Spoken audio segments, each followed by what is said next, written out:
Hello student, এখন তোমাদের ক্যালকাটা ইউনিভার্সিটির আন্ডারে প্রথম সেমিস্টারের রাষ্ট্রবিজ্ঞান অনার্সের ক্লাস আছে। আজকের ক্লাসে তোমাদের SEC 1 পেপার থেকে একটা গুরুত্বপূর্ণ 20 নম্বরের প্রশ্নের উত্তর নিয়ে আলোচনা করব। প্রশ্নটা কি আছে দেখো, ভারতে বিচার বিভাগীয় সক্রিয়তা সম্পর্কে আলোচনা করো।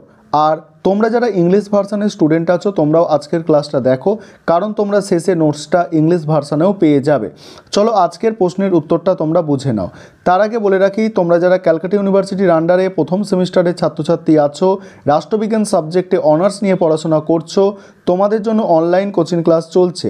তোমরা যারা অ্যাডমিশন নিতে চাইছো এই নম্বরে যোগাযোগ করতে পারো 9123005218 এই নম্বরে তোমরা যোগাযোগ করে অ্যাডমিশান নিতে পারো। চলো আজকে প্রশ্নের উত্তরটা বুঝে নাও। ভারত একটি উদারনৈতিক গণতান্ত্রিক দেশ। এই রাজনৈতিক ব্যবস্থার অন্যতম শর্ত হলো স্বাধীন ও নিরপেক্ষ বিচার বিভাগের অস্তিত্ব। তাহলে কি, ভারত একটা উদারনৈতিক গণতান্ত্রিক দেশ, আর এই রাজনৈতিক ব্যবস্থার অন্যতম শর্ত হলো স্বাধীন ও নিরপেক্ষ বিচার বিভাগের অস্তিত্ব।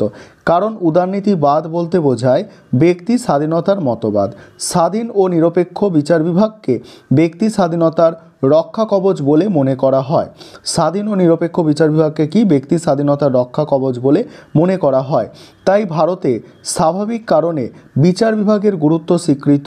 এখানে অখণ্ড বিচার বিভাগের শীর্ষে রয়েছে সুপ্রিম কোর্ট। এখানে অখণ্ড বিচার বিভাগের শীর্ষে রয়েছে সুপ্রিম কোর্ট। ভারতীয় সংবিধানের 141 নম্বর ধারায় বলা হয়েছে, ভারতীয় ভূখণ্ডে যত আদালত আছে সবাই সুপ্রিম কোর্টের নির্দেশ মেনে কাজ করবে। তারপরে দেখো, বিচার বিভাগীয় সক্রিয়তার ধারণা। বিচার বিভাগের কতগুলি দায়বদ্ধতা আছে। সে সংবিধানের অভিভাবক হিসাবে কাজ করে, সংবিধানের মৌলিক কাঠামোকে সংরক্ষণ করে, নাগরিকদের অধিকার, বিশেষ করে সরকারের স্বৈরাচারিতার হাত থেকে নাগরিকদের অধিকার সুরক্ষিত করে, ন্যায় বিচার প্রতিষ্ঠার জন্য সক্রিয় ভূমিকা পালন করে।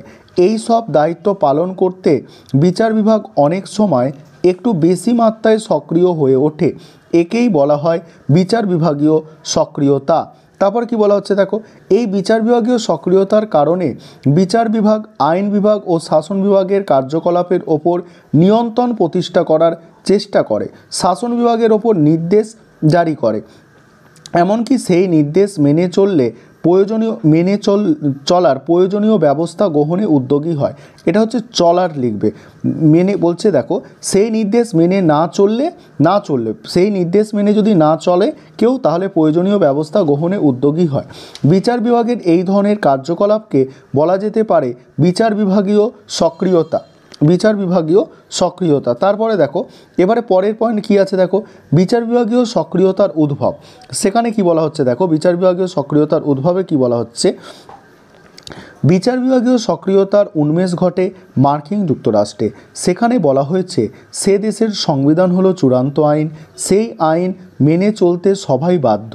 বিচারকদের কাজ হলো এগুলি ঠিকমতো পালিত হচ্ছে কি না তা দেখা। এই অধিকার বলে সুপ্রিম কোর্ট যে কোনো আইনকে সংবিধান বিরোধী, এমনকি ন্যায়নীতি বিরোধী বলে বাতিল করতে পারে। সুপ্রিম কোর্টের এমন সংবিধান দেখো, সুপ্রিম কোর্ট এখন সংবিধানের নিয়ামক হয়ে দাঁড়িয়েছে এবং শাসন ব্যবস্থা সম্পর্কে শেষ কথা বলার অধিকারী হয়েছে। সুপ্রিম কোর্ট কি সংবিধানের নিয়ামক, মানে সংবিধান সম্পর্কে কিন্তু শেষ কথা বলে। তারপরে দেখো, ভারতে বিচার বিভাগীয় সক্রিয়তা। স্বাধীনতার পর প্রথম পর্বে ভারতে বিচার বিভাগীয় সক্রিয়তা গড়ে ওঠেনি, কিন্তু বিংশ শতকের শেষের দিকে শাসন ব্যবস্থায় দুর্নীতি প্রবেশ করতে শুরু করে। বিশেষ করে জনপ্রতিনিধি ও আমলাদের মধ্যে দুর্নীতি চরম আকার ধারণ করে। পরিবেশ দূষণ সমাজ জীবনে অশান্তি ডেকে আনে।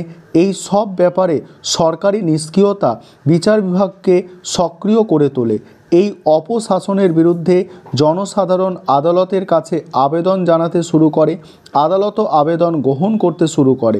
বিশেষ করে জনস্বার্থ সম্পর্কিত অভিযোগের প্রতিকার করতে বিচার বিভাগ অতিমাত্রায় সক্রিয় হয়ে ওঠে, ফলে বিচার বিভাগীয় সক্রিয়তার ধারণা গড়ে ওঠে। তারপর দেখো বিভিন্ন ক্ষেত্রে বিচার বিভাগের সক্রিয়তা। প্রথমত কি বলা হচ্ছে দেখো, সামাজিক কল্যাণের ক্ষেত্রে সুপ্রিম কোর্ট সক্রিয় ভূমিকা পালন করছে। সামাজিক কল্যাণের ক্ষেত্রে সুপ্রিম কোর্ট সক্রিয় ভূমিকা পালন করছে। যেমন 1985 সালে শাহবানু মামলায় এই কোর্ট অত্যাচারী স্বামীর হাত থেকে মুসলমান মহিলাদের রক্ষার জন্য এবং তাদের ভরণ পোষণের অধিকারের স্বীকৃতি জানিয়েছে।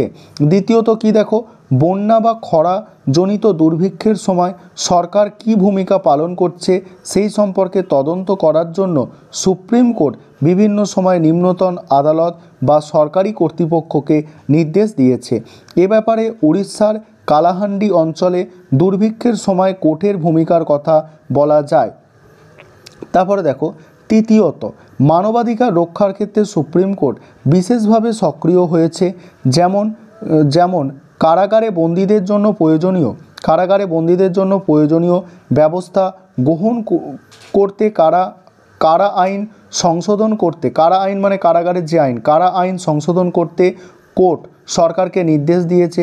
যেসব কারখানায় গ্যাস নিশ্চিত হয় সেগুলিকে বন্ধ করতে সরকারকে সক্রিয় হতে বলেছে। চতুর্থ, দুর্নীতির বিরুদ্ধে আদালত ইদানিংকালে সবথেকে বেশি সক্রিয় হয়েছে।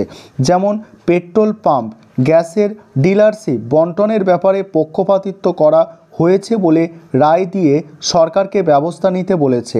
আমলাদের দুর্নীতির ব্যাপারে তদন্ত করতে সিবিআইকে পূর্ণ স্বাধীনতা দিয়েছে। তারপর দেখো সমালোচনায় কি বলা হচ্ছে, বিচার বিভাগ যেভাবে সক্রিয় হয়ে উঠছে তাতে স্বৈরাচারী হয়ে উঠতে পারে। অনেক সময় জনপ্রিয়তা অর্জনের জন্যেও আদালত নিজের এখতিয়ারের বাইরে গিয়ে কাজ করতে পারে, তাতে স্বৈরাচারিতার পথ প্রশস্ত হবে। দ্বিতীয়ত, সরকারের অন্য কোনো বিভাগ যদি তার এখতিয়ারকে অতিক্রম করে কাজ করে এবং তাতে যদি নাগরিকদের স্বার্থ ক্ষুণ্ণ হয় তখন তার বিরুদ্ধে আদালতে প্রতিকারের জন্যে যাওয়া যাবে। কিন্তু আদালত যদি তার এখতিয়ার অতিক্রম করে তাহলে তার প্রতিকারের অন্য কোনো রাস্তা থাকে না। তৃতীয়ত দেখো, মার্কিন যুক্তরাষ্ট্রের সুপ্রিম কোর্টের এই সক্রিয়তার জন্য তাকে আইনসভার তৃতীয় কক্ষ বলা হয়। অর্থাৎ সুপ্রিম কোর্ট যতক্ষণ না কোনো আইনের বৈধতা বিচার করে ছাড়পত্র দিচ্ছে ততক্ষণ সেই আইনের অস্তিত্ব সম্পর্কে সংশয় থেকে যাচ্ছে। ভারতীয় সুপ্রিম কোর্ট এই ধরনের ক্ষমতা প্রয়োগ করলে সংসদীয় ব্যবস্থার উপর আঘাত আসবে। তারপরে মূল্যায়নে কি বলা হচ্ছে দেখো, সমালোচিত হলেও ভারতে বিচার বিভাগীয় সক্রিয়তাকে অস্বীকার করা যায় না। বিশেষ করে জনপ্রতিনিধি ও আমলাদের মধ্যে যে হারে দুর্নীতি প্রবেশ করে শাসন ব্যবস্থার মধ্যে ঘুণ ধরিয়ে দিয়েছে তার বিরুদ্ধে সুপ্রিম কোর্ট নির্ভীকভাবে সোচ্চার হয়ে জনগণের প্রশংসা পাচ্ছে। প্রকৃতপক্ষে যখন শাসন বিভাগ বা আইন বিভাগ কল্যাণকর ভূমিকা নিতে ব্যর্থ হয় তখন বিচার বিভাগীয় সক্রিয়তা তাদের সক্রিয় করে তুলে শাসন ব্যবস্থাকে জনমুখী করতে সাহায্য করে। তাই বিচার বিভাগীয় সক্রিয়তাকে অস্বীকার করা যাবে না। প্রকৃতপক্ষে বিচার বিভাগের এই সক্রিয়তা ভারতের রাজনৈতিক ব্যবস্থায় নতুন মাত্রা যোগ করেছে। এবারে তোমরা যারা ইংলিশ ভার্সনের স্টুডেন্ট আছো তোমরা এবারে নোটসটা দেখে নাও। এবার তোমরা দেখো, তোমরা যারা ইংলিশ ভার্সনের স্টুডেন্ট আছো তোমরা এবারে নোটসটা দেখে নাও। আর তোমরাও চাইলে অ্যাডমিশান নিতে পারো, কারণ আমাদের দুটো ভার্সানেই অর্থাৎ বেঙ্গলি ভার্সান ইংলিশ ভার্সান দুটো ভার্সানেই নোটসটা দেওয়া হয়। তোমাদের যদি কোনো সমস্যা না থাকে, যদি বুঝতে পারো, সেক্ষেত্রে তোমরাও অ্যাডমিশান নিতে পারো তোমরা যারা ইংলিশ ভার্সানের স্টুডেন্ট আছো, কারণ তোমরাও ইংলিশে নোটসটা পেয়ে যাবে। সেক্ষেত্রে খুব একটা তোমাদের পড়তে কোনো সমস্যা হবে না। তোমরা দেখে নিচ্ছ ইংলিশে নোটসটা।